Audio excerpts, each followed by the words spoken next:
Students, तो आज हमारा जो पहला टेस्ट था आप लोगों का क्लास 12 का, उसी चीज़ का जो डिस्कशन है वो कर लेते।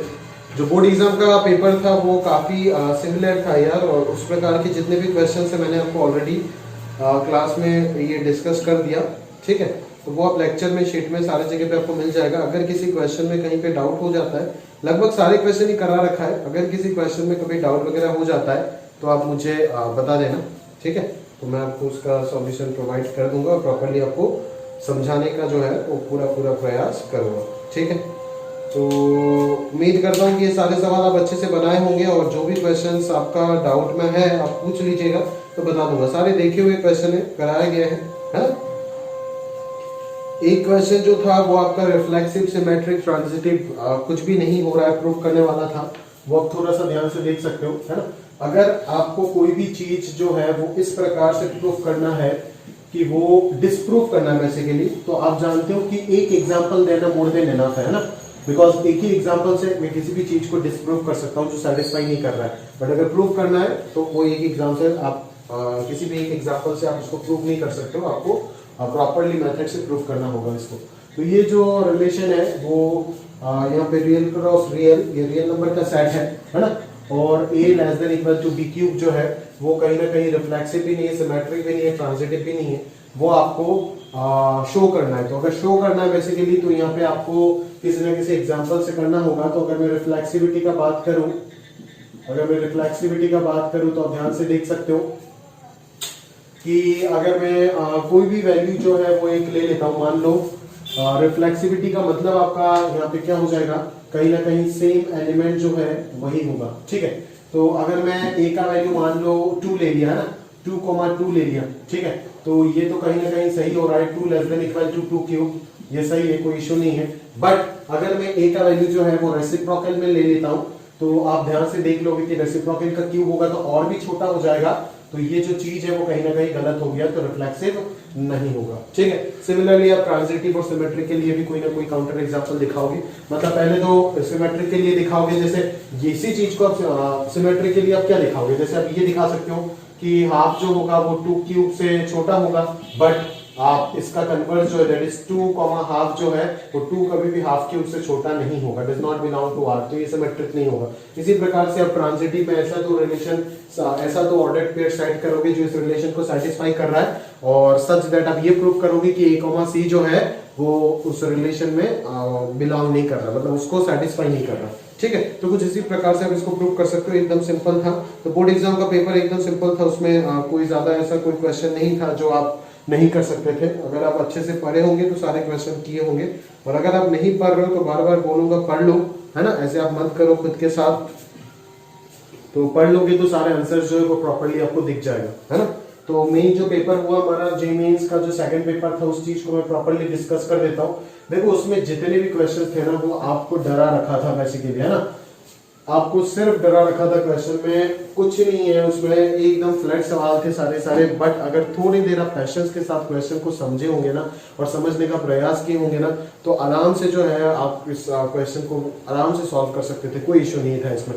बट वो दिक्कत जो था वो क्या था कि आप जो है उस क्वेश्चन पेपर को देख करके घबरा गए। क्वेश्चन का डिजाइन इस प्रकार से किया गया था ताकि आप जो है वो क्वेश्चन को देख करके अच्छे से डर जाओ। ठीक है, बट कंसेप्ट वाइज एकदम फ्लैट था, बिल्कुल एकदम जे मेन का मीडियम टू टफ लेवल में जो पेपर होता है वही पेपर था। ठीक है, तो पहला क्वेश्चन जो था वो तो प्रीवियस ईयर जे मेन था, और मैं डिस्कस नहीं कर रहा हूँ। दूसरा वाला भी प्रीवियस ईयर जे मेन, वो आप आराम से कर सकते हो, वो शीट का ही क्वेश्चन है। तीसरा वाला भी शीट का ही क्वेश्चन है। तीसरे वाले में मेरे को डाउट पूछा था तो इसको मैं एक बार बता देता हूँ। x इज इक्वल टू डब्ल्यू वाई जो है वो देखो आप आराम से देख सकते हो कि वो सिमेट्रिक नहीं होगा। क्यों नहीं होगा?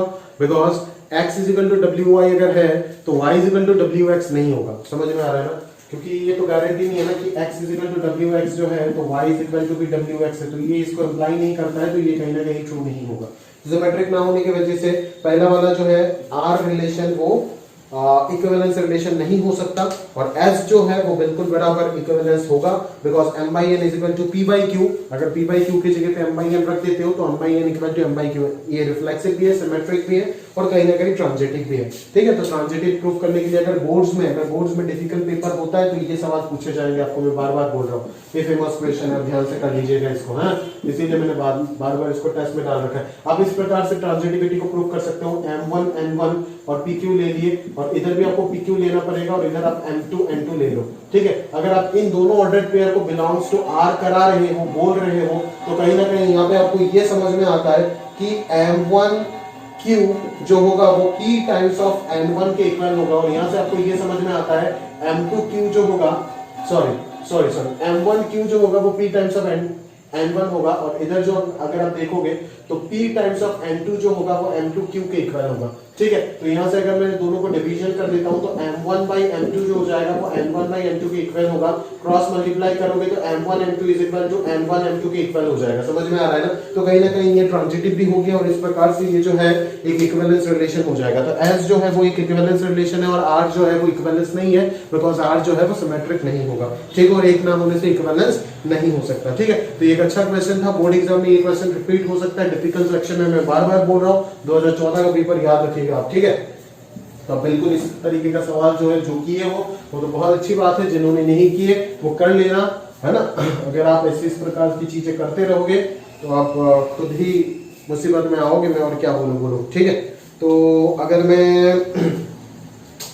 नेक्स्ट सेक्शन अगर बात करूं मैं, तो आप कुछ ना कुछ इस प्रकार से देख सकते हो। Question number 4। ठीक है, चलिए यहां से शुरू हुआ। अच्छा सवाल फंक्शन का। ठीक है, चलिए देखते हैं। फंक्शन दिया रखा है कहां से कहां तक, x से y पे।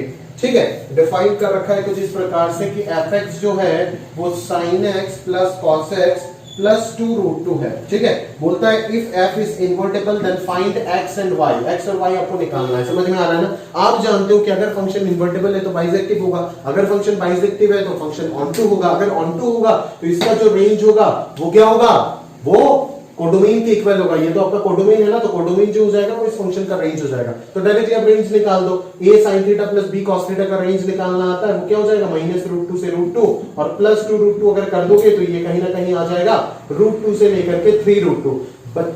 एग्जामिनर को ये चीज अच्छे से पता है कि ये जो चीज है वो सारे बच्चे निकाल सकते हैं जिनको भी ऑनटू फंक्शन पता था, बट वो उन बच्चे को सिलेक्ट नहीं करेंगे जिनको सिर्फ ऑनटू फंक्शन पता था। वो उन बच्चे को सिलेक्ट करना चाहते हैं जो ऑनटू फंक्शन के साथ साथ उसके अंदर भी जाते हैं। ठीक है, क्योंकि इसीलिए आप देख जाओगे चारों ही ऑप्शन में ये चीज सेम है। समझ में आ रहा है ना? आप अगर कोई बच्चा अगर सोचता है कि सिर्फ ऑनटू फंक्शन को कैलकुलेट करके आंसर जो सही कर लेगा तो वो फंस जाएगा। यहाँ पे चारों ही ऑप्शन में यही दे रखा है, मतलब ये कैलकुलेट करना ना करना बराबर है। ठीक है, जो अच्छा बच्चा है वो तो ऑप्शन को पहले देख के बोल देगा कि ये चारों अगर सेम है तो ऑनटू फंक्शन का चीज सोच के तो फायदा ही नहीं है। क्वेश्चन में तभी सॉल्व कर पाऊंगा जब मैं 1 पे सोचूंगा। अभी 1 पे अगर सोचना है तो बच्चे जो है वो सिंपल सा यहाँ पे फंस गए थे पूरे तरीके से। इसका ग्राफ आप बना नहीं सकते हो दोस्त। fx1 = fx2 सोच के ये सब फायदा नहीं है। सीधा सीधा एक ही ऑप्शन है आपके पास, क्या, मोनोटोनिसिटी। मतलब डिफरेंशिएट करोगे तो क्या आएगा, cos x minus sin x। देखो कितना सिंपल सवाल था बट आप लोग नहीं कर पाए। cos x minus sin x का मतलब, अभी ये cos x minus sin x है आपका f डैश x। हम जानते हैं फंक्शन जहां पे इंक्रीजिंग होगा वहीं पे 1 1 होगा। इन्वर्टेबल है तो 1 1 होना पड़ेगा, तो हम वही इंटरवल ढूंढेंगे जहां पे 1 1 है। मतलब या तो ये चीज जो है वो उस इंटरवल में पूरा पूरा पॉजिटिव होना पड़ेगा, या तो पूरा पूरा नेगेटिव होना पड़ेगा। समझ में आ रहा है ना? मतलब वही इंटरवल आंसर में आएगा जिस इंटरवल में cos x sin x से या तो पूरा पूरा लीड कर रहा है, या तो sin x cos x को पूरा पूरा लीड कर रहा है, ताकि f डैश x जो है वो for all x belongs to that interval positive रहे या फिर नेगेटिव रहे। तो अगर ऑप्शन को मैं ध्यान से देखूं तो अब 4 ऑप्शन है, 4 ऑप्शन में अभी डिसाइड करके देख लो कि कौन सा ऑप्शन जो है उसमें आपको ये मिल रहा है कि cos x जो है वो sin x को पूरा पूरा लीड कर रहा है, या फिर पूरा पूरा sin x cos x को लीड कर रहा है। ठीक है, अगर मैं फिर भी ड्रॉ करने का प्रयास करूं दोनों का ग्राफ एक साथ बता ही देता हूं। ठीक है, तो आप कुछ इस प्रकार से देख सकते हो, ये आपका sin x है, और अगर मैं cos x को बनाऊं तो आप देख पाओगे कि cos x जो होगा वो कुछ इस प्रकार से चलेगा। नहीं, cos x जो होगा वो कुछ इस प्रकार से चलेगा। ठीक है, तो आपका यहाँ पे सबसे पहला इंटरवल दिख रहा है -3π/4 से -π/4। ठीक है, -3π/4 किधर, -3π/4 से -π/4, ये हो गया -π। ठीक है, तो ये -3π/4, और माइनस पाई बाई 4 हो जाएगा ये जगह, ठीक है। तो इस जगह से इस जगह पे कि ये देखो आधा इंटरवल में क्या दिख रहा है आपको, कॉस जो है वो साइन से बड़ा है, सॉरी साइन जो है वो कॉस से बड़ा है, फिर उसके बाद साइन जो है कॉस जो है वो साइन से बड़ा हो गया। तो यहाँ पे इसी इंटरवल में किसी जगह पे for some values of x cos sine से बड़ा होगा, for some values of x cos sine cos से बड़ा होगा, मतलब for some values of x ये पॉजिटिव होगा, for some values of x ये नेगेटिव होगा, मतलब ये इंक्रीज डिक्रीज दोनों करेगा। तो ये वन वन फंक्शन का नेचर हो ही नहीं सकता, ठीक है। कुछ इसी प्रकार से आप बाकी इंटरवल में चेक कर लोगे तो आपको जो है वो आपका आंसर जो है वो मिल जाएगा, ठीक है। तो ये एक सिंपल सा फ्लैट कंसेप्ट था। अगर आप प्रॉपर्ली एकदम मेरे डिस्कशन को एक एक बातों को अगर ध्यान से समझे होंगे और किए होंगे, कोई पॉसिबिलिटी नहीं है जो आप ये सब क्वेश्चन ना बना पाओ, ठीक है ना। बस एग्जाम का जो टाइम है उस टाइम में खुद का जो दिमाग है उसको शांत रखने का जरूरत है। आराम से एक एक चीज आपको पूरा आप डायरेक्टली पेपर देख के आपको मेरा याद आएगा, समझ में आ रहा है, ठीक है। आराम से बना के आओगे, कोई इश्यू नहीं उसमें। fx अगला क्वेश्चन देखो, fx का वैल्यू आपको देख के ही डरा दी, ठीक है। इस प्रकार के fx डिजाइन कर दी ताकि आप देख के ही जो है वो आपका हालत जो है वो खराब हो जाए। बट इस प्रकार का चीज अगर तू देखेगा कि ट्रिग्नोमेट्री की इक्वेशन में पता नहीं शायद सर ने शायद 50 क्वेश्चन करा रखा है इस प्रकार से हायर डिग्री दे करके, ताकि तुम डरो ना, फिर भी तुम डर गए वो तुम्हारा गलती है, ठीक है। अगर मैं gx का बात करूं तो gx कुछ इस प्रकार से था कि वो half tan inverse of mod x plus 1 था। अभी देख mod x क्या होता है, पॉजिटिव होता है, तो tan इनवर्स का रेंज हो जाएगा 0 से पाई बाई 2, हाफ लगा देंगे तो ये क्या हो जाएगा 0 से पाई बाई 4 हो जाएगा। 1 अगर ऐड कर देंगे तो ये 1 से 1 प्लस पाई बाई 4 हो जाएगा, समझ में आ रहा है ना। मतलब ये एक्सप्रेशन जो है gx उसका रेंज जो है वो हमेशा 1 से बड़ा आएगा, समझ में आ रहा है। और आपको जो बोल रहा है कि fx equals to signum gx, fx is equal to signum of gx, इसका सॉल्यूशन बताना है। तो gx अगर हमेशा 1 से बड़ा है तो सिग्नम gx तो लो खत्म, 1 आ गया ना इसका आंसर। सिग्नम gx क्या हो जाएगा 1 हो जाएगा। अगर सिग्नम gx 1 है तो fx इज इक्वल टू 1 को सॉल्व करना है, मतलब इस इक्वेशन को सॉल्व करना है, खत्म। अभी इस इक्वेशन को अगर सॉल्व करना है तो क्या है, क्या मुसीबत है यहाँ पे। आप जानते हो कि ये सारे के सारे ये जितने भी बड़े बड़े डिग्री के इक्वेशन होते हैं सारे के सारे बाउंड्री वैल्यू प्रॉब्लम होते, क्या होते हैं बाउंड्री वैल्यू प्रॉब्लम होते कि सारे के सारे अपने मैक्सिमम वैल्यू मिनिमम वैल्यू के क्वेश्चंस होते ना। लाइक करा के दिया था बहुत सारे क्वेश्चंस। अगर रिवीजन आपका कमजोर रहेगा ट्रिग्नोमेट्री के इक्वेशन का तभी ये सवाल आपसे छूट सकता है, अदरवाइज ये बनने लायक सवाल था। होना क्या चाहिए था, यहाँ से sin to the power 23x बराबर 1 plus cos to the power 22x। अभी आप जानते हो कि cos का पावर अगर इवन है तो उसका रेंज क्या हो जाएगा 0 से 1 हो जाएगा, तो प्लस 1 करेंगे तो इसका आंसर क्या हो जाएगा 1 से 2।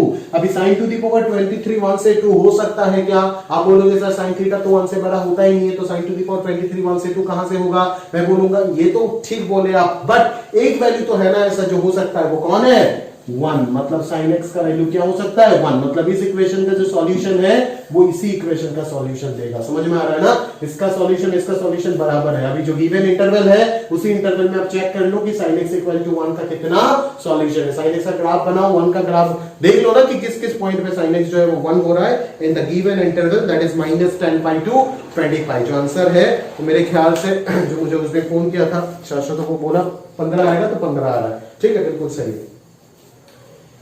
उसके बाद अगर मैं बात करूं नंबर 6 क्वेश्चन, तो आप देख सकते हो इसमें भी आपको डरा रखा भाई, ये तो सिंपल क्वेश्चन था, ये तो बनना चाहिए था, है ना। अगर थोड़ा सा भी तुम मैथ्स को आज तक समझ भी किया है तो ये तो बनना चाहिए, मतलब कोई कंसेप्ट नहीं चाहिए, डायरेक्टली वर्बली क्वेश्चन सॉल्व हो जाएगा।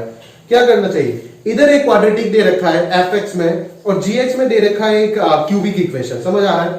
gx में fx में एक क्वाड्रेटिक दे रखा है, gx में दे रखा है क्यूबिक इक्वेशन, कुछ भी नहीं है, एकदम सिंपल चीज है।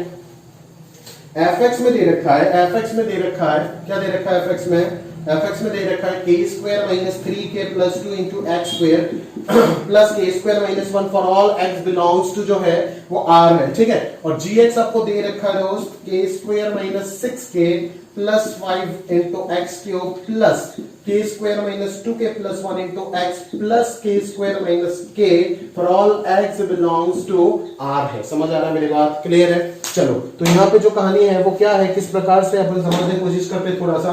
देखो ये क्या है, ये एक क्यूबिक पॉलिनोमियल है, देख रहे हो आपको, ये एक क्यूबिक पॉलिनोमियल है, और ये क्या है, ये क्वाड्रेटिक पॉलिनोमियल है। भाई क्यूबिक पॉलिनोमियल क्वाड्रेटिक पॉलिनोमियल कभी इक्वल होगा क्या, इम्पॉसिबल है। सबसे पहले सोचते हैं कि क्या क्यूबिक क्वाड्रेटिक कभी इक्वल हो सकता है, इम्पॉसिबल है। आपको बोला है if the function fx and gx have the same graph, अगर दोनों का ग्राफ सेम है तो दोनों को आइडेंटिकल फंक्शन होना पड़ेगा। आइडेंटिकल होने के लिए कभी हो सकता है क्या क्यूबिक और क्वाड्रेटिक का ग्राफ तो इक्वल होगा ही नहीं, एक क्वाड्रेटिक एक क्वाड्रेटिक इवन डिग्री, मतलब क्या कि ये क्वाड्रेटिक नहीं हो सकता, ये क्यूबिक नहीं हो सकता, मतलब इसको जीरो करो, इसको जीरो करो। अगर इसको जीरो करेंगे तो ये कांस्टेंट बन जाएगा, इसको जीरो करेंगे तो ये लीनियर बन जाएगा। अभी लीनियर और कांस्टेंट क्या इक्वल होता है? नहीं, इक्वल नहीं होता है, मतलब ये नालायक भी जो है वो भी क्या हो जाएगा? जीरो हो जाएगा। मतलब सिर्फ fx जो है वो k स्क्वायर माइनस 1 होगा और gx जो है वो k स्क्वायर माइनस k होगा। तो अगर इन दोनों का ग्राफ इक्वल होना है तो इन तीनों ही कोफिशिएंट को जीरो होना पड़ेगा। That is k square minus 3k plus 2 is equal to k square minus 6k plus 5 बराबर k square minus 2k plus 1 is equal to 0। इन तीनों इक्वेशन को सॉल्व करके k का जो इंटरसेक्शन मिलके वैल्यू आ रहा है वो सिर्फ k इज इक्वल टू 1 है। मतलब यहाँ पे number of real values of k जो होगा वो कितना हो जाएगा? 1 हो जाएगा, बी ऑप्शन। ठीक बात है, बिल्कुल सही, बिल्कुल सही है ना। उसके बाद अगर अपन देखें क्वेश्चन नंबर 7, fx gx दो फंक्शन है, fx से 2/5 tan इनवर्स, gx से e raised to x minus e raised to minus, अभी ये तो बहुत अच्छे से डिस्कस कर दिया फंक्शन में, ठीक है। Then which of the following statement is are correct? Fog और गॉफ के बारे में पूछा है, बाइजेक्टिविटी, ठीक है। वो वाला फंडे पे सोचो, आराम से आंसर मिल जाएगा। वो वाला फंडा, वो जो थियरम था कॉम्पोजिशन का कि फॉग का 1-1 होता है, जब अंदर वाला 1-1 होना ही पड़ता है, बाहर वाले पे कोई कंडीशन नहीं। बट फॉग को ऑन टू होने के लिए क्या होना पड़ता है? बाहर वाला ऑन टू होना ही पड़ता है, बट अंदर वाला 1-1 हो ऐसा कोई जरूरी नहीं है। तो उसी कंसेप्ट पे सोचो, आपको जो है आपका जवाब जो है पूरा पूरा मिल जाएगा इन झटके में। उसके बाद भी अगर आपसे समझ नहीं आ रहा है तो आप मेरे को बोलो, मैं आपको फोन पे आराम से समझा के देता हूं, ठीक है, कोई इशू नहीं है। बट आपके अंदर वो इच्छा होना चाहिए, ठीक है। सारी चीज में स्पून फिट करके नहीं दे सकता, आप थोड़ा सा इच्छा दिखाओगे तब मैं आपके लिए कुछ भी कर सकता हूं, ठीक है, कुछ भी कर सकता हूं, ठीक है। तो चलो, तो 7 तक तो हो गया डिस्कशन। इसीलिए नहीं बता रहा हूं क्योंकि fx gx दोनों फंक्शन के बारे में मैं बहुत बार एक्सरसाइज 3 में डिस्कस कर चुका हूं फंक्शन का, ठीक है। 8 नंबर सवाल वही सवाल था, ठीक है, वो जो fx equal to x minus 5 ITF का शीट में जो क्वेश्चन था, ठीक है, जिसका इनवर्स जो है वो इनफाइनाइट सॉल्यूशन था। आंसर समझ में आ रहा है ना? इनफाइनाइट सॉल्यूशन था, fx equal to x minus 5 time fx equal to f inverse x का जो सॉल्यूशन होगा वो क्या होगा? For the function fx equal to x minus 5 infinite होगा। बिकॉज क्यों? क्योंकि उसका इनवर्स जो है वो भी x माइनस 5 ही आएगा। बट जो बच्चे यहाँ पे fx इक्वल टू x से कर रहे हैं वो गड़बड़ कर देंगे। मैं बार बार बोला कि एक्सेप्शन होता है इस केस में, आप ध्यान से देखिएगा इस चीज को, ठीक है। तो अगर मैं बात कर रहा हूं कि fx is equal to f inverse x का सॉल्यूशन का, जहां पे fx जो है वो ax प्लस b है, तो बड़ा सा सिंपल चीज है, आप देख सकते हो आराम से। बोला है ना कि find if the function fx has its own inverse, मतलब क्या? यही फंक्शन उसका खुद का इनवर्स बन के बैठ गया, समझ में आ रहा है ना? तब जाकर के आपको ऑर्डर पेयर a, b के बारे में कमेंट करना है। मतलब अगर ये खुद का इनवर्स है तो fx और f इनवर्स बराबर है, तो ax प्लस b जो होगा वो किसके इक्वल हो जाएगा? इस फंक्शन का इनवर्स जो होगा वो कहीं ना कहीं x minus b by a के इक्वल हो जाएगा। दोनों को इक्वेट कर दो ना, तो a इक्वल टू क्या हो जाएगा आपका? a इज इक्वल टू हो जाएगा 1 बाई a, और b बराबर कितना हो जाएगा भाई? b बराबर हो जाएगा माइनस b बाई a। तो यहां से कहीं ना कहीं क्या आ रहा है? a square is equal to 1, तो a का वैल्यू आ रहा है प्लस माइनस 1, समझ में आ रहा है? इसको अगर इधर लेकर के आ जाते तो b into 1 plus 1 by a is equal to क्या? 0। अभी जरा ध्यान से देख, अगर a का वैल्यू 1 हो गया, इफ यहां पे मैंने एक कंसेप्ट मैं बता रहा हूं, बहुत खूबसूरत क्वेश्चन है, ऑप्शन जो है वो बहुत ही अच्छे से डिजाइन किया गया है। ध्यान से सुनो इस चीज को, ये तो सारे बच्चे एनालाइज कर लेते हैं बट यहाँ पे फंस जाते हैं, आंसर गड़बड़ करते हैं। a का वैल्यू प्लस माइनस 1 आया, अभी सोचो अगर a का वैल्यू 1 आ गया, अगर a का वैल्यू 1 आ गया तो ये क्या हो जाएगा? 2b का वैल्यू 0 हो जाएगा, मतलब b भी क्या होगा? 0 होगा। बट अब ध्यान से सुनो, अगर a का वैल्यू माइनस 1 आया तो ये 1 माइनस 1 क्या हो जाएगा? 0, मतलब b इंटू 0 का वैल्यू क्या मिल रहा है? 0। मतलब यहाँ पे b के ऊपर एक्सप्रेशन डिपेंड ही नहीं कर रहा है, b कुछ भी हो जाए आंसर तो हमेशा सेटिस्फाई करेगा ना। तब इस जगह से बच्चे जो है वो गलती से b का आंसर 0 दे देते हैं और उनका आंसर जो है वो सिर्फ 2 हो जाता है, 1 0 और माइनस 1 0। बट ये 2 नहीं होगा, क्योंकि यहाँ पे a का वैल्यू अगर माइनस 1 हो गया तो b का वैल्यू जो है वो कोई भी रियल नंबर सेटिस्फाई कर जाएगा, समझ में आ रहा है? तो अगर मैं इनफाइनाइट ऑप्शन बनाता हूं तो सारे के सारे ऑप्शन करेक्ट हो जाएगा। बट वो ऑप्शन कुछ इस प्रकार से होना पड़ेगा, 1 के साथ सिर्फ 0 आ सकता है, बट माइनस 1 के साथ कोई भी रियल नंबर यहां पे आप बैठा सकते हो, समझ में आ रहा है ना? तो अगर आप करेक्ट ऑप्शन अगर ध्यान से देखोगे तो यहां पे 1, 0 भी हो जाएगा, माइनस 1, 0 भी हो जाएगा, और minus 1, 1 that is all of this हो जाएगा, समझ में आ रहा है ना? क्लियर है? यहाँ पे एक बहुत ही अच्छा चीज आपको सीखने को मिला, जहां पे बच्चे जो है अक्सर गलती करते रहते हैं और यही सब छोटे छोटे बात जो है उस चीज पे जो है आईटी आपको फंसाता रहता है, ठीक है। चलो आगे अगर अपन देखें तो आप देख सकते हो यहाँ पे कि the function f colon r to r defined by fx equal to quadratic into quadratic which of the following are correct. Injectivity और सब्जेक्टिविटी बारे में पूछा है सबसे पहले। तो ये तो आप जानते ही हो कि पहला अगर क्वाड्रेटिक है दूसरा भी क्वाड्रेटिक है तो क्वाड्रेटिक इनटू क्वाड्रेटिक, बिना टेंशन का बाई क्वाड्रेटिक। अगर बाई क्वाड्रेटिक है तो इवन डिग्री पॉलिनोमियल हमेशा लाइन खींचेंगे तो एक से ज्यादा पॉइंट ऑफ इंटरसेक्शन मतलब मैनी वन। इंजेक्टिव होने का तो कोई सवाल ही नहीं है, ये तो सही है। नॉट नाइदर इंजेक्टिव, ये तो सही है। अभी बस ये चेक करना है कि सर्जेक्टिव है या नहीं, और अगर सर्जेक्टिव है या नहीं चेक करना है तो आपको किसके पास जाना पड़ेगा, रेंज के पास जाना पड़ेगा। और रेंज के पास जाना इसीलिए भी है बिकॉज बी ऑप्शन में भी आपको मिनिमम वैल्यू के बारे में पूछ रहा है। मतलब ये क्वेश्चन जो है वो क्लासिफिकेशन ऑफ फंक्शन से ज्यादा किसके ऊपर चला गया, ये क्लासिफिकेशन ऑफ फंक्शन का क्वेश्चन रहा ही नहीं। अभी ये हो गया आपका उसका क्वेश्चन, पेपर ही निकल गया। अभी ये हो गया आपका रेंज निकालने का क्वेश्चन, ठीक है। तो ये x square minus x minus 21 हो गया एक, और दूसरा हो गया x square minus x minus 39। अब इस चीज का अगर रेंज निकालना है, ऐसा क्वेश्चन करा रखा है क्लास में, ठीक है। ये चीज इसके अंदर बैठा हुआ है, इसको क्या मान ले, टी मान ले, तो ये हो जाएगा टी माइनस 18। समझ आ रहा है। तो ये टी स्क्वायर माइनस 18 टी हो गया कहीं ना कहीं, तो इसको टी माइनस क्या लिख सकते हैं, टी माइनस 9 होल स्क्वायर, ठीक है। T minus 9 whole square minus 81 लिख सकते हैं, ठीक है। अभी टी का वैल्यू डाल दो, ये कितना हो जाएगा, x square minus x minus 30 whole square minus 81। अभी इस चीज को वापस परफेक्ट स्क्वायर बनाते हैं। चलो परफेक्ट स्क्वायर का खेल है ना, परफेक्ट स्क्वायर बनाते हैं इसको। ये कितना हो जाएगा, x square minus 2 into x into half plus 1/4 minus 30 minus 1/4। कोई टेंशन नहीं। तो ये x minus half whole square हो गया, तो ये कुछ माइनस 121/4 होल स्क्वायर माइनस 81 हो गया, नहीं, ठीक है। चलो तो ये कुछ इस प्रकार से हो गया है ना।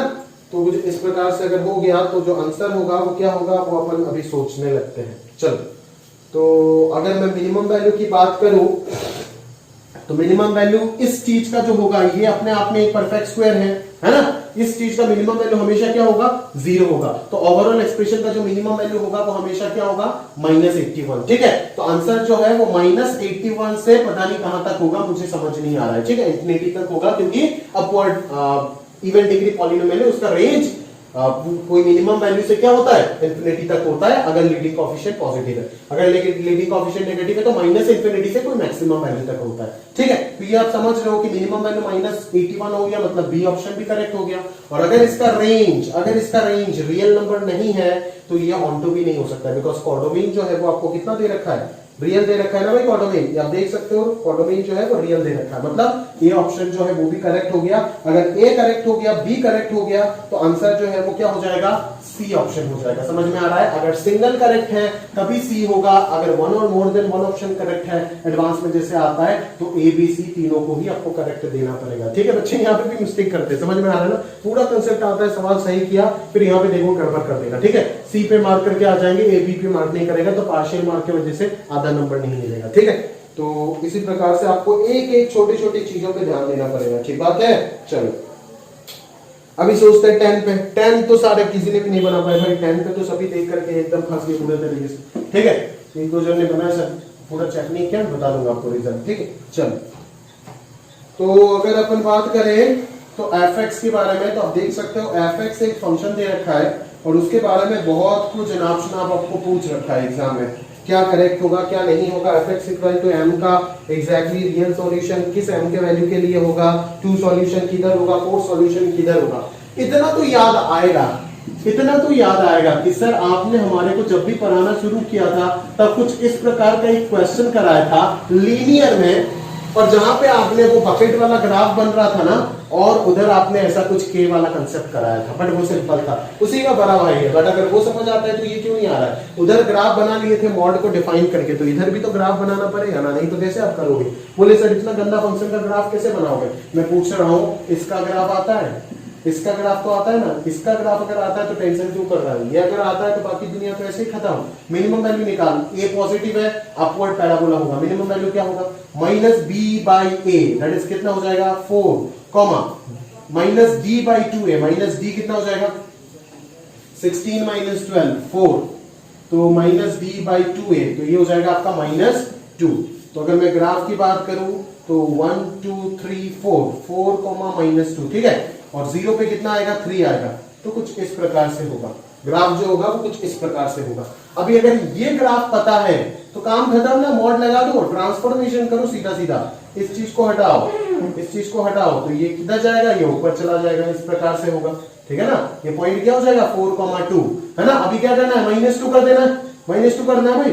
-2 अगर करेंगे तो क्या होगा, ये सारे चीज नीचे आ जाएगा, आएगा नहीं आएगा, -2 करना है ना। इस ग्राफ से मुझे क्या जाना पड़ेगा, इसका ग्राफ में जाना पड़ेगा। तो इसका ग्राफ में अगर जाना है मुझे तो मुझे क्या करना होगा, -2 करना होगा ना। -2 मतलब पूरा पूरा ग्राफ 2 यूनिट नीचे आ जाएगा। अगर पूरा पूरा ग्राफ 2 यूनिट नीचे आ जाता है तो आप ध्यान से देख सकते हो कि ये 3 है, x इक्वल टू 0 पे 3 है ना, तो ये हो जाएगा अभी आपका 1, ये पॉइंट हो जाएगा -2 वाला पॉइंट है ना।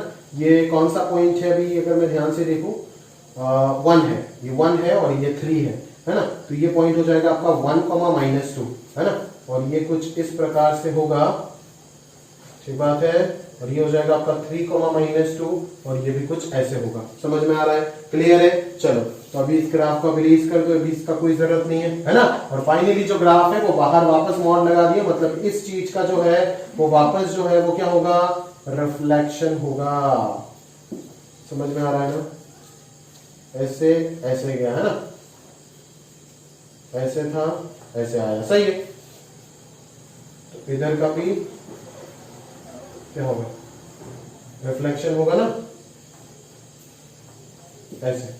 ये हो गया आपका ग्राफ, समझ में आ रहा है। इस फंक्शन का जो ग्राफ हो गया वो हो गया आपका ये, समझ में आ रहा है। अभी आप fx is equal to m number of solution check करो ना। अभी ये क्वेश्चन और इस क्वेश्चन में कोई दिक्कत है, कोई भी दिक्कत नहीं, आराम से आप कर सकते हो, कोई इशू नहीं है। ठीक है, मेन चीज मैंने बता दी, अभी आप खुद सोच कर आंसर निकालो। ठीक है, चलो 10 नंबर हो गया। 11 number functional equation, 11 number functional equation. fx इधर है plus f of 2x plus y है प्लस 5xy है, और RHS में आपको f of 3x minus y plus 2x square plus 1 दिख रहा होगा। ठीक है, मैं बस इतना बोलूंगा कि अगर तुम fx को कैंसिल करना चाहते हो तो क्या करोगे, y की जगह पे 2x रख दो, बस वहीं पे खेल खत्म।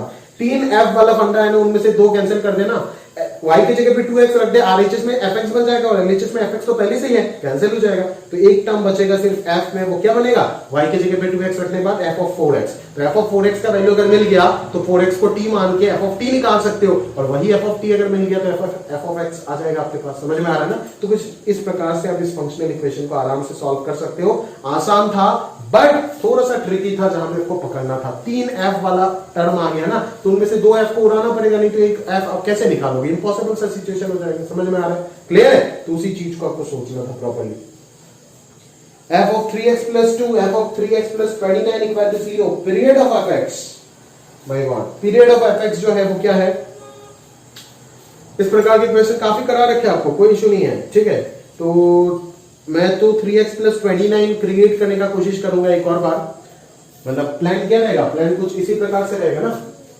सोचो ना प्लान क्या रहेगा, प्लान तो कुछ इसी प्रकार से रहना चाहिए, प्लान तो कुछ इसी प्रकार से रहेगा। fx इज इक्वल टू क्या था, sorry, f of x plus 2, 3x plus 2 plus f of 3x plus 29 बराबर 0 for all x belongs to real. तो ये चीज मैं वापस जनरेट करने की कोशिश करूंगा ताकि कैंसिल आउट कर पाऊं। तो x के जगह पे कितना रखना पड़ेगा, कंफर्म में देख के समझ आ रहा है, x प्लस 9 रख दे, x के जगह पे x प्लस 9 क्या होगा, 3x प्लस 27 प्लस 2 29 आ गया। देखिए रिपीट हो गया, और ये क्या बन जाएगा, 3x प्लस 3 इंटू 9, 27 प्लस 29 कितना हो जाएगा 56 इक्वल टू 0। इससे इसको सब्ट्रैक्ट कर दो, सब्ट्रैक्ट कर दो तो क्या हो जाएगा, f of 3x plus 2 is equal to f of 3x plus 56। तो 56 को 56 ना लिख के 2 प्लस 54 लिख दो। ठीक है, तो f of something is equal to f of something plus t। तो पीरियड ऑफ द फंक्शन कितना हो जाएगा, t ही तो होगा ना, दैट इज 54। आ गया आंसर, समझ में आ रहा है। चलो तो आंसर जो होगा वो कितना हो जाएगा, 7, 8, 10। कोई ऑप्शन नहीं दिख रहा है तो आंसर क्या हो जाएगा, नन ऑफ दिस होगा ऑब्वियसली। ठीक है, चलो 18 एक ऑप्शन दे रखा है। ठीक है ना, कोई बच्चे दिमाग लगाते हैं कि इसी पीरियड को 3 से डिवाइड करके 18 देते हैं आंसर। ठीक है, वो भी एक मिस्टेक है, समझ जाइएगा। 3 से क्यों डिवाइड करोगे, यहाँ पे आप कोई लॉजिक नहीं है 3 से डिवाइड करने का। 3 यहाँ पे भी है, यहाँ पे भी है, अगर सिर्फ एक साइड में होता तो ठीक बात है। ठीक है ना, चलो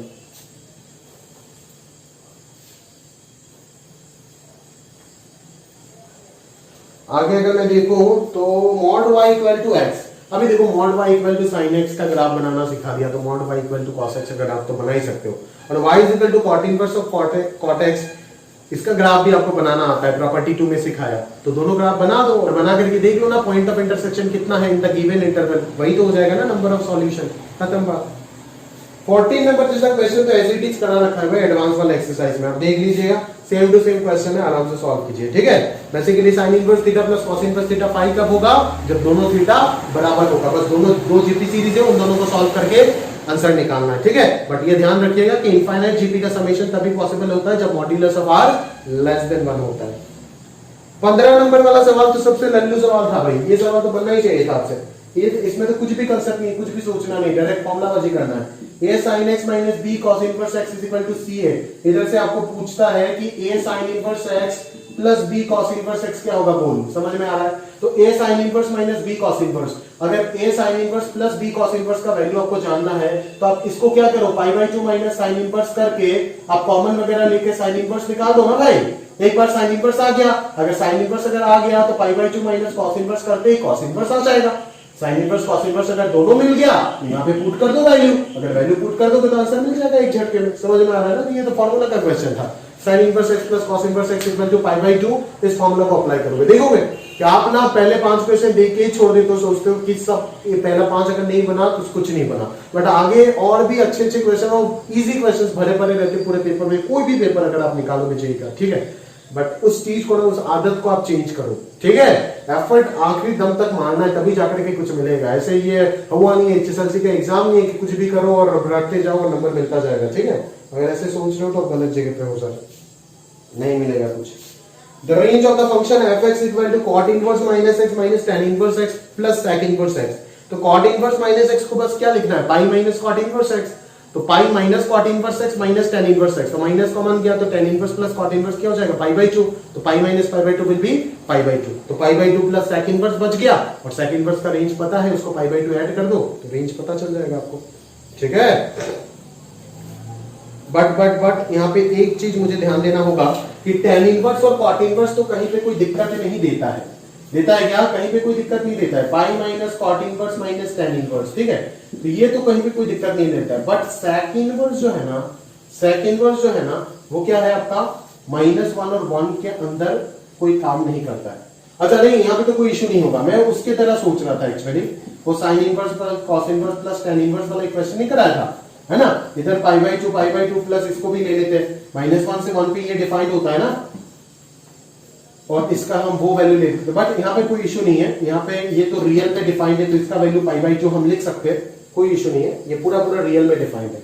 अगर ये इस इंटरवल में से, मतलब अगर ये प्रॉब्लम कब होता, ये क्वेश्चन जो है ये इससे भी अच्छा क्वेश्चन है, समझ में आ रहा है ना, कि यहाँ पे प्रॉब्लम इसीलिए हो रहा था बिकॉज इसका डोमेन जो है वो इससे कम था, बट यहाँ पे प्रॉब्लम नहीं हो रहा है क्योंकि यहाँ पे जिसको पाई बाई 2 लिख रहा है उसका डोमेन इसके डोमेन से बड़ा है, तो ये जहां जहां पे डिफाइंड होगा इसका वैल्यू जो है वो जब मैं 0 से पाई तक लूंगा तो ये कोई प्रॉब्लम ही नहीं करेगा, ये वाला बोलेगा मैं उस जगह पे तो ऑलरेडी डिफाइंड हूं, -∞ से -1 और यूनियन 1 से इंफिनिटी इस इंटरवल में तो मैं ऑलरेडी डिफाइंड हूं ना, मेरा डोमेन तो R है, तो टेंशन क्यों कर लेगा, ठीक है।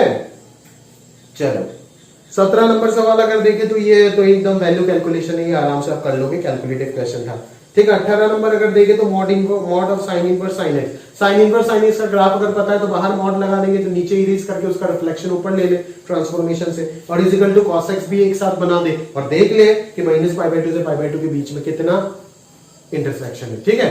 जिस इंटरवल में आंसर पूछा है ना, नंबर ऑफ सॉल्यूशन, देखो नंबर ऑफ सॉल्यूशन का बहुत सारे क्वेश्चन था, जिस इंटरवल में नंबर ऑफ सॉल्यूशन पूछा है उसी इंटरवल में ग्राफ बनाओ, फालतू पेज खराब करके फायदा नहीं है ना, जितना बड़ा ग्राफ बनाओ उतना फ्रस्ट्रेशन आएगा, समझ में आ रहा है, क्योंकि यहाँ पे ग्राफ बनाना है, रिफ्लेक्शन लेना है, फिर नया ग्राफ बनाना है, फिर साथों साथ cos x बनाना है, तो जितना सा हिस्सा आपको पूछा है इंटरवल पहले देखो कहां पे पूछा है, जहां पे पूछा है उसी जगह पे ग्राफ बनाओ, बेहतर होगा, ठीक है। आईटीएफ में ज्यादातर क्वेश्चन जो है, ज्यादातर जेईई का जो फ्लेवर है, या तो प्रिंसिपल वैल्यू पूछता है, या तो सिग्मा पे सवाल पूछता है, समेशन पे, इनफिनिट सीरीज पे, या तो आपका जो है नंबर ऑफ सॉल्यूशन पे क्वेश्चन पूछता है। मैं जो है वो 90% क्वेश्चन इसी तीन के बीच में घूमता हुआ देख रहा हूं इतना सालों से, ठीक है। चलो तो 19 नंबर सवाल जो है उसको एक बार देख लेते हैं। उसको तो देख के ही आप लोग घबरा गए होंगे नहीं कि सर कॉस इनवर्स वाला इतना बड़ा सीरीज जो है उसको जो है अपन कैसे सॉल्व करें, हमको तो कुछ समझ आ ही नहीं रहा है। यहाँ पे इतना बड़ा सीरीज तो आज तक अपने जिंदगी में कभी सॉल्व नहीं किया सर। ठीक है, तो ये तो देख के ही छोड़ने वाला क्वेश्चन है ना। 10 लाख एग्जाम दे रहा है तो 9 लाख बच्चा तो इसको देख के ही छोड़ देगा, ये कन्फर्म। तो इस चीज को ना आपको क्या पता है, आप कॉस इनवर्स को पसंद नहीं करते मत करो, कौन बोल रहा है आपको करने के लिए। आप n square plus R square plus R यहाँ पे रखो, इस चीज को यहाँ पे रखो और ये वैल्यू निकालो। आपको tan इनवर्स पसंद है, tan इनवर्स निकालो ना, काम निपट जाएगा। ठीक है, आप ये वैल्यू निकाल करके देखो, एकदम सिंपलेस्ट आएगा। tan इनवर्स में इसको बस इसको कुछ नहीं करना था, tan इनवर्स में कन्वर्ट कर देना था। अगर आप tan इनवर्स में कन्वर्ट कर देते हो तो कहानी जो है यहीं पे निपट जाएगा। ठीक है, एक्सरसाइज 3 में साइन इनवर्स वाला एक सीरीज मैंने दिया था। ठीक है, बट मैंने आपको डिस्कशन के टाइम साइन इनवर्स के थ्रू ही करना सिखाया था। बट साइन इनवर्स के थ्रू इसीलिए कराया था क्योंकि एक नया चीज सिखाना चाहता था कि कैसे साइन इनवर्स के थ्रू करेंगे by applying the formula sine inverse x minus sine inverse y। But अगर आप इसको भी tan इनवर्स में करना चाहते हो तो कर सकते हो और आसानी से हो जाएगा। वो एक्सरसाइज 3 वाला क्वेश्चन, उन सभी साइन इनवर्स को tan इनवर्स में कन्वर्ट कर दो, आसानी से सॉल्व हो जाएगा। तो याद रखिएगा कि सिग्मा का सारे सीरीज हमेशा एक ही चीज से सॉल्व होगा, वो कौन है, tan इनवर्स से। समझ में आ रहा है ना, pipeline formula tan inverse x minus tan inverse y। ठीक है, तो इसको ट्रायंगल लगा करके आप tan इनवर्स में कन्वर्ट कर दो, सारे काम हो जाएगा। कुछ भी नहीं है, कुछ भी नहीं है, एकदम गंदू है। और लास्ट सवाल जो है मैंने 25 को 20 किया है ताकि आपको थोड़ा सा और कंफर्टेबल जोन में रहो आप। ठीक है, इसीलिए, बट आगे से ऐसा नहीं होगा। ठीक है, आपको f एक फंक्शन दे रखा है, कहां से कहां तक, -∞ से -1 और π/2 से कहां तक है, पाई तक है। ठीक बात है, चलो। Defined by fx is equal to sec inverse, fx is equal to sec inverse -x² plus x plus a। ठीक है, चलो। If fx is surjective then range of a। अरे भाई fx अगर ऐसे प्रकार की क्वेश्चन तो मैंने करा रखा है आपको, fx अगर सर्जेक्टिव है तो क्या होगा, fx फंक्शन का जो रेंज है वो किसके इक्वल होगा, कोडोमेन के इक्वल हो जाएगा। मतलब इस fx sec इनवर्स दिस को किसके बीच में रख दो, π/2 से पाई के बीच में रख दो। ठीक है, अभी सेक इनवर्स का तो ग्राफ सभी को पता होता है आई थिंक, है ना। सेक इनवर्स का ग्राफ क्या होता है भाई, ठीक है, याद है ना, कुछ इसी प्रकार से था, है ना। तो देख, ये π/2 था, ये पाई था। अभी सेक इनवर्स अगर π/2 से पाई पे है, π/2 का ओपन है, पाई पे क्लोज है। ठीक है, π/2 से पाई पे है तो ये x का अंदर वाला x का वैल्यू क्या होगा, ये अंदर वाला x का वैल्यू क्या होगा, वो -1 से छोटा होगा, वो -1 से छोटा होगा। तो a का जो वैल्यू हो जाएगा वो यहां से क्या होगा, a less than equal to x² minus x minus 1। अभी आप आराम से खुद से सोच करके a का जो वैल्यू है वो इजीली आप डिटरमाइन कर सकते हो। पूरा कहानी बता दिया, फंक्शन इंजेक्टिव बोल दिया, कोडोमेन दे दिया, वेरिएबल पूछा है। इस प्रकार की क्वेश्चन शीट में मैंने 3 बार करा चुका हूं आपको। ठीक है, आराम से आप a का वैल्यू यहां से सोच के निकाल सकते हो। ठीक है, तो रेंज ऑफ ए आप आराम से निकाल लोगे, है ना। चलो, तो अगर मैं इसी प्रकार से देखूं तो हमारा टेस्ट का पूरा डिस्कशन खत्म हो गया, है ना। अभी कल से ही हमारा नया चैप्टर जो है वो शुरू होगा। पहले 2 दिन में हम बाइनरी फंक्शन खत्म करके लिमिट करूंगा। ये अगले चैप्टर नेक्स्ट वीक जो है कैलकुलस का शुरुआत होगा और पूरा आपको बहुत जोश के साथ अच्छे से पढ़ना है कैलकुलस को। लिमिट पढ़ेंगे पूरा वीक और उसके बाद अपन एकदम खींचेंगे continuity differentiability, method of differentiation, उसके थ्रू आगे बढ़ते जाएंगे। ठीक है, तो अभी आपको आज का जो लेक्चर है अपन यहीं पे समाप्त कर रहे हैं, है ना। और आप प्रॉपर्ली इसको एनालाइज, अगर टेस्ट देते हो ना, एनालाइज नहीं करते तो बेकार है ये सब टेस्ट। आप मत दो, मेरे को बोल दो कि सर मेरे को नहीं देना, मन नहीं है, क्या कर रहे हो, फालतू क्यों मेहनत कर रहे हो। वही मैं अगर 2 पेज लिखूंगा तो आपको चेक करना पड़ेगा, आपका भी समय बर्बाद होगा। तो बोल दो, इस प्रकार से कहीं ना कहीं मैं भी खुश हो जाऊंगा। पेरेंट्स को एक बार बता जरूर दूंगा और उसके बाद आप भी कहीं ना कहीं खुश रहोगे, तो कोई दिक्कत नहीं होगा दोनों को। ठीक है, और बट अगर आप टेस्ट दे रहे हो और इस प्रकार की चीजें कर रहे हो तो कहीं ना कहीं ये सही नहीं है। प्रॉपर्ली आपको एनालिसिस देखना चाहिए, क्योंकि जब तक आप सॉल्यूशन नहीं देखोगे तब तक ये समझ नहीं आएगा कि आपने कहां पे गलती किया था जो सर ने नहीं किया, जो सर ने इतना आसानी से क्यों सवाल को सॉल्व कर दिया और आप जो एग्जाम प्रेशर में क्यों नहीं कर पाए, वही चीज आपको समझना था। ठीक है, तो इसी चीज को इतना सा मैच्योर हो गया। अभी बहुत बार मैं बोल चुका हूं, बार बार ये चीज बोलना अच्छा भी नहीं लगता है और क्यों बोलूं। ठीक है, तो आज का लेक्चर जो है वो अपन यहीं पे समाप्त कर रहे हैं। इसको प्रॉपर्ली देख के जल्दी खत्म कीजिए, है ना। टेस्ट पेपर जो सारे के सारे बहुत इंपॉर्टेंट टेस्ट पेपर है। क्यों, क्योंकि ये आपका पूरा रिवीजन कराता है, पूरा प्रैक्टिस कराता है और आपको एक प्लेटफॉर्म देता है कि खुद को एक जज करो कि कितना अच्छे से उस टॉपिक को आप किए हो। ठीक है, तो सारे टेस्ट पेपर जितने भी होंगे हर मंथ में, है ना, आप जो है जून में तो एक और टेस्ट होगा और बहुत अच्छे से उसको तैयारी करो। ठीक है, तो आज का क्लास में यहीं पर समाप्त कर रहा हूँ, अगले चैप्टर में मिलते हैं। अलविदा।